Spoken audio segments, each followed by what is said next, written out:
All right, here we go for the second week on atoms and the structure of the nucleus. And this is what we're going to talk about for this week. Now let me make sure my pen's working.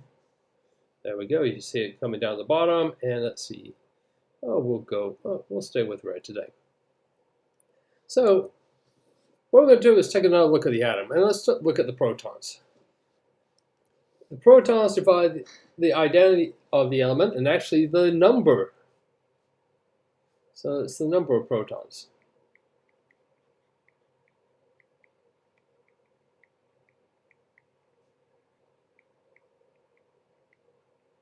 We have one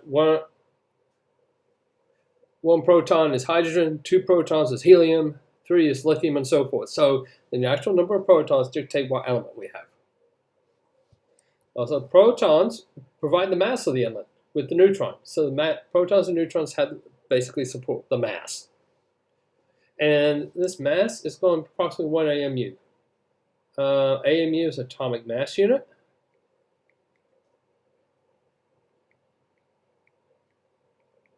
And often what we use Dalton instead. Dalton from the atomic theory fame. This is where it's going towards, Dalton's. Because it's easier, easier to write, easier to say, so we just say Dalton, and the actual abbreviation is DA. And that where is the trend is going towards. Protons are positively charged. They are charged, and we say they're positively charged. We define protons as having a plus charge.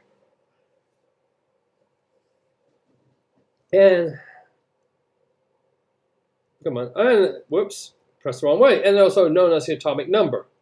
This was old school until we knew that then we realized that atomic number came from some X-ray studies. And then about a few years later, we realized that, hey, atomic number is also the number of protons. So it stuck. We keep them like that. Remember, this is in the nucleus. Then we have neutrons. Remember, these are in the nucleus with the protons. And let's see, neutrons have neutral or no charge. They don't have any attraction or repulsion. They provide mass to the atom, and that's it. That's all they do. And they also buffer the charge in the nucleus. So if we come over here, we got these positive charges. If they're all close together with nothing in between them, they'll be repelled. They'll be pushed apart.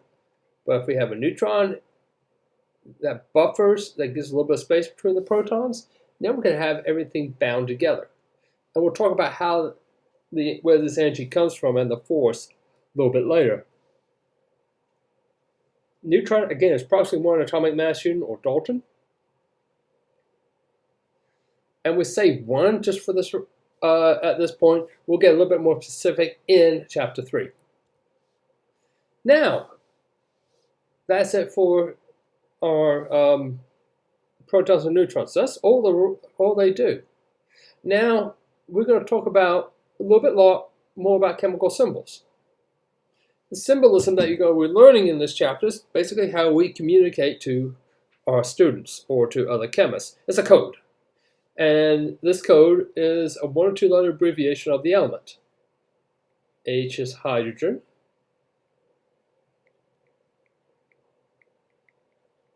He is helium.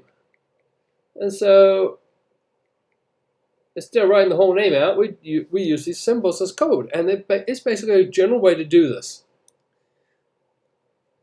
And we always need to know that first letter is capitalized.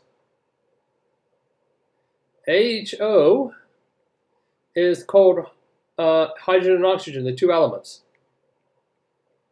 This is a separate element.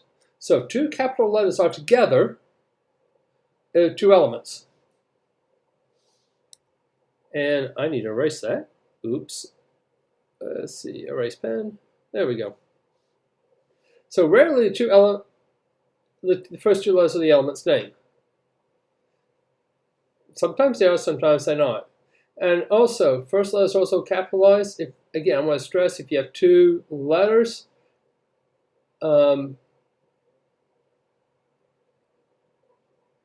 if you have two capital letters together, it's actually two separate elements. Now, the problem I see with my students, Cl, chlorine, most people mistake that for Ci. If I use a capital I, it'll have a top and a bottom to it. This is a lowercase l. Just to let you know, and it's something you need to be aware of. Ask questions. And some of the symbols, like K for potassium, Cu for copper, all come from the Latin name of the element, or the Greek name. So this is where some of those differences come from. And we're going to be learning more about these later. So remember, an element has two letters or one. Rarely is it the first two letters of the name. Co is cobalt, Cu is copper. Now, W is tungsten.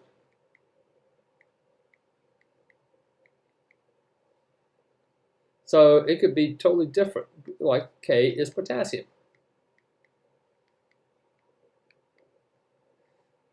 So realize, and it's just getting to use it and knowing where the periodic table is, using the periodic table.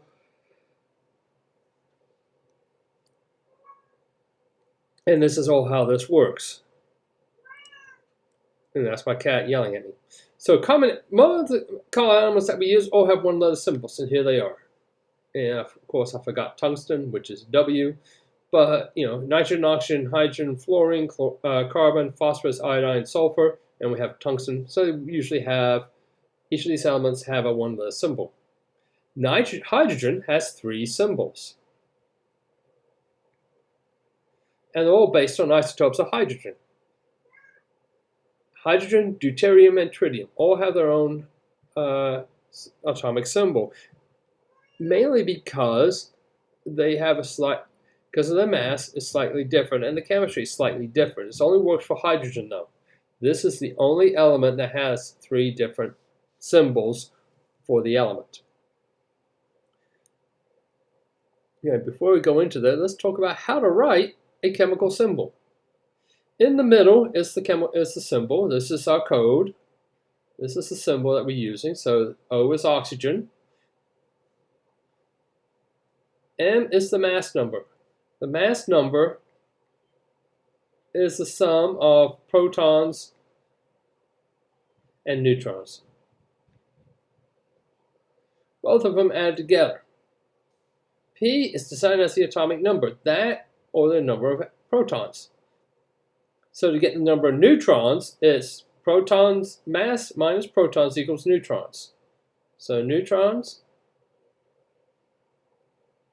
is equal to M minus P, and that's something you need to know. C, here is the charge.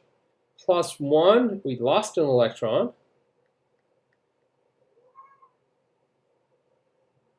And if it's minus 2, we gain electrons. And in this case, we gain 2 electrons.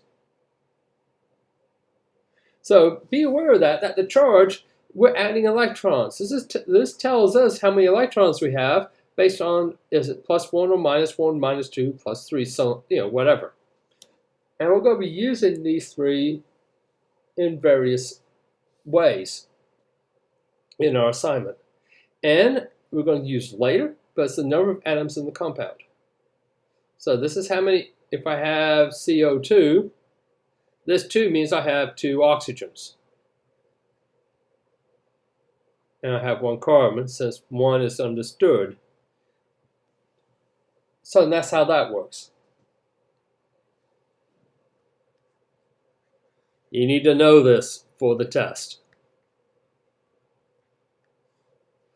This is going to be important. This will be on the test. You need to know all of this. All right, to reiterate this, mass number, the sum of the protons and neutrons in the atom, it's always a whole number. And we're making this for simplicity's sake. If you know the atomic number, the protons, you can calculate the number of neutrons. Also, the symbol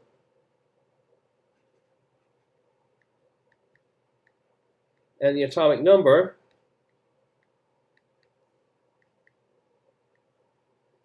must match.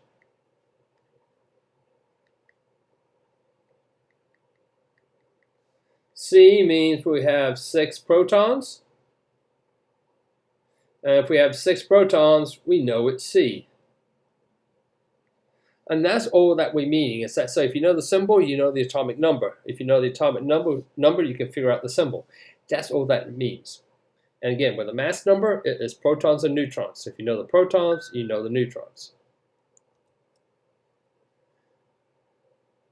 Now here we go with the charge. Charge of the atom is confusing. Remember, the electrons are negatively charged, opposite from the protons. If we remove an electron, atom becomes more positive because we've got more protons than neutrons. Therefore, that's why we take away an electron, make it positive. If we add an electron, we're making it more negative, and we have more electrons. This is all what this slide means. All right, and M when running number of atoms in a molecule. And this is where we're going to come in. We're going to hit this later, but for example, and it should be C6H6O6, and I got to double check that because I may have made a mistake, a typo. But yeah, this is, we've got 6 carbons, 6 hydrogens, and 6 oxygens. That's all that means. All right, have a good day, folks.